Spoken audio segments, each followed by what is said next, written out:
kupitia mzuri.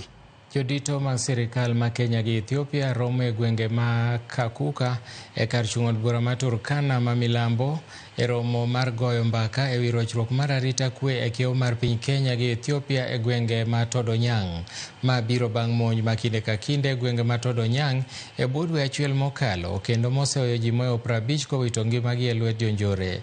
Oganda ma Dar es Nach ma piny Ethiopia kod jo Turkana ma pachoka osebedo ka ok modhre pi e kindgi, wach mosemiyo olor kiewo mar Kenya kod Ethiopia kendo rocho weche mag wuoth kod ohala. Jaote moyiedhi mar kwe e gwenge ma Ater John Mwes oyango ni gisechopo winjruok mar yawo kendo kiewo mar pinje ariyogo e gwenge ma Todonyang'. Group of professionals, international organizations, the two governments have met in Kakuma, Turkana, to deliberate on how these conflicts can be countered.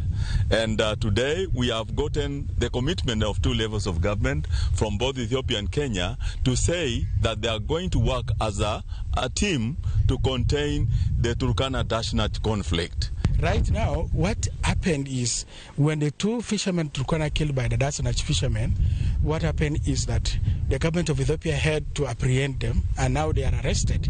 Even the arms they confiscate, then it was taken to the government of Ethiopia.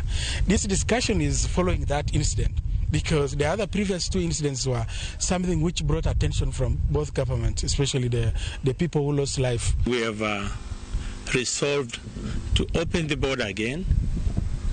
We resolved to undertake joint security coordination.